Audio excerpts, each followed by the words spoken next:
Hello everybody! How are you guys today? It's actually morning for me, believe it or not. I don't normally paint in the daytime at all, let alone in the morning. But whatever, here we go. So here's our dude. Excuse me. We're going to do the Armour today. Colours. Dry bark. Lead belcher. Abaddon black. Stormwell silver. And it's all the same for the gold, but with Retributor Armour. So I've got my trusty palette here, all greyed out, which makes it easier for you to see things. Got my lamp. Hopefully I've positioned things a lot better today, so there's less glare on the colours and consistencies that you might use. As usual with this project, all the colours have started off with a base coat and a wash of, in this case it's actually black for the metals and agrax for the gold.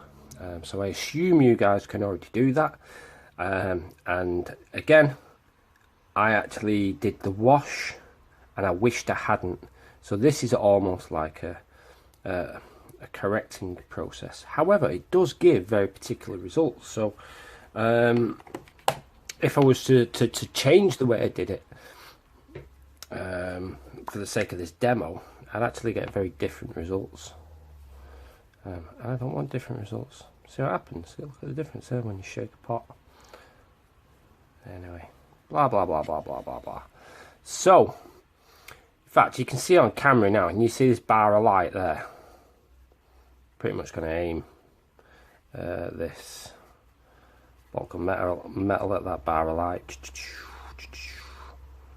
And then I'm going to wet my brush, and I'm just going to go. Whoosh. Oops, pipe's in the way. There we go, before it dries. Easy as that. I'm going to take this up over the top. These are gaming pieces, by the way, so I didn't get too fussy about the what you call it, the little gaps on the armour. Some I fixed, some I didn't. And then same on the other side. Oh, I could put the bar there, but I think I'm going to keep it all at the top and have it dark at the bottoms. There we go. So like I did with the front, in fact I'm just going to be neat in there, get all this on, get all this on, there we go, give it a quick wash. Lovely.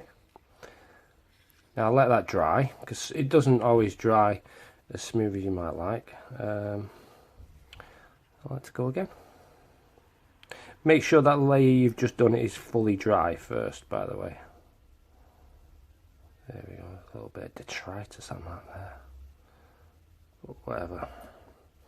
And don't worry if you actually pull this blend too far down, because you know we've got a shading stage in a little bit using these guys. And they will account for that. There we go, brilliant. Obviously I do that on areas like the chest, so you see, like, there you go, there's a nice place to head for as far as blending towards that goes. Yeah, cool. Simple as that, really. Now while there is going to be a shade put on this, for some mad reason I still like to put in the edge highlights first. So yeah, we could do them with a side stroke like this. But believe it or not, I actually don't like to. I like the good practice of being able to walk this line manually, if that makes sense. So it keeps your hands and eyes sharper as a practice. And it helps keeps the line. I mean, you can see that line right there, can't you? Keeps the line like on the visible side of things, as opposed to on the less visible side of things. You know, so look, I did this with the side edge highlight. It's not as visible. So I'm just going to go back. So yeah, I try and keep my edge highlights. I mean, I don't do them as small as the heavy metal team, but I do them pretty small. Mine end up about 1/2 mil. There's times I get self-conscious about it, and then times I just don't care because, you know, my work makes me happy. So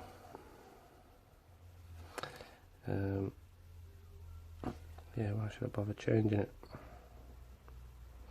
Just because I've compared myself to some other buggers. Okay, nearly done now with the steels. It's relatively straightforward. There we go. It's too big a mix, not for me this. Oh, I've just realised it's... There we go.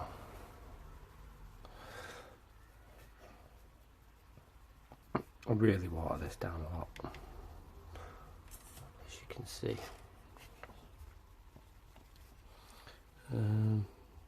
Just quick test there on the metals to see what it looks like, and let's go in. See that big puddle there that I've just left?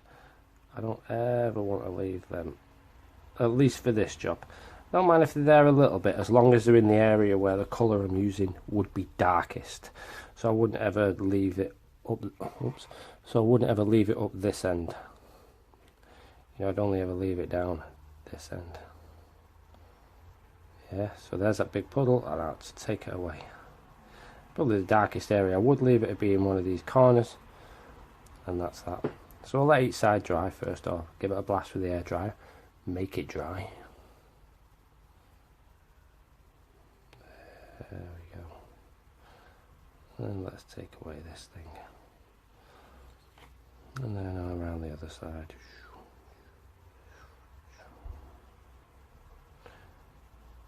Now remember that puddle, I only remove it in this instance.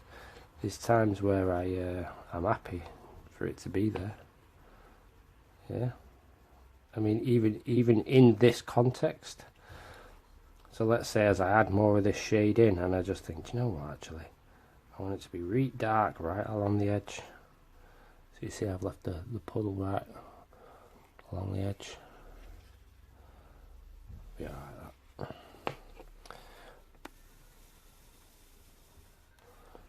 Go give that a quick blast. Nice. So again, what if I shade too much? Well, I just repeat the the lead belcher stage, and that's that. So you know, can just bounce backwards and forwards. Notice actually I've got a lot more watery, a lot more dilute with the lead belcher if I'm doing a correction like this. Yeah, but the point is it ain't no big deal.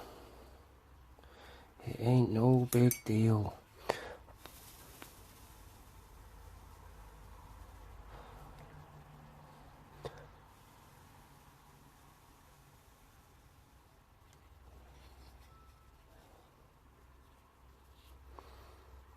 Yeah, cool.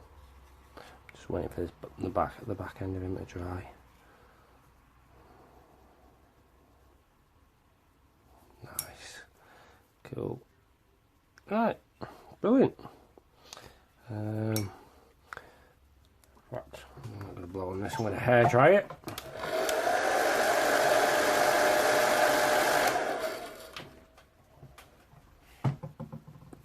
There we go. And let's go back over with another quick shade. Why not, eh?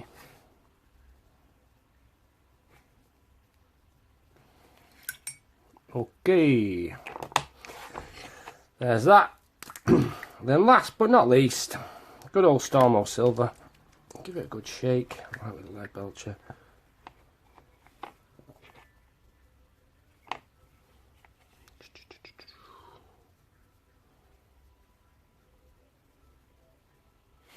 And now I just put on some little nicks and scratches here and there, nice little tiny things. Oops, a bit big that one. We also just kind of trail it off a little bit when I do it a bit too big.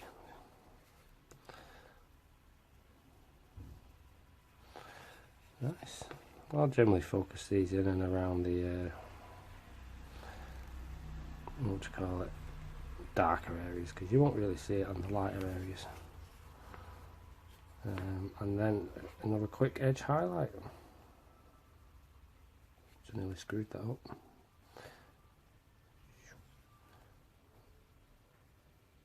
There we go.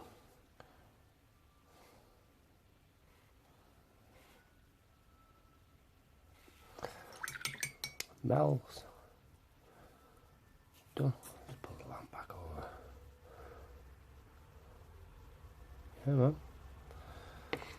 So, the gold. Again, good shake. Now, there's not much gold on these, but if there was big gold panels, I'd treat the method exactly the same, but replacing lead belcher with retributor. But for these bits, I just keep it simple. Get the gold on the raised areas just to make it shine that little bit more.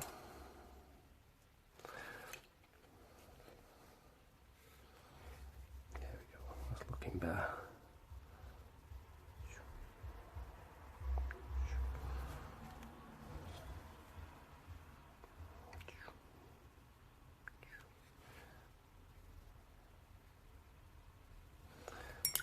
Brilliant. Oops, bit of gunk on my brush there. Right. Just go in and just shade some of these gaps a little bit, the valleys. Oh, that one's too much.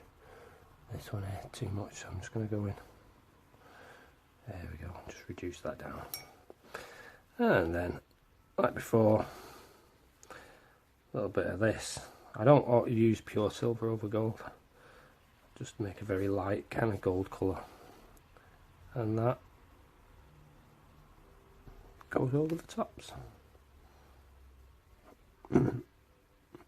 Now, sometimes I put more effort into this, sometimes I don't. It depends on the piece, essentially. But there you go. There's how I approach all the Armour panels.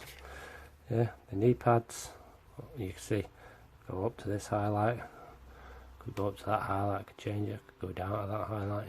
Yeah, blah blah blah blah blah. Alright, dudes, enjoy. Get your questions in. Again, if you need lessons, give me a shout. See you in a bit.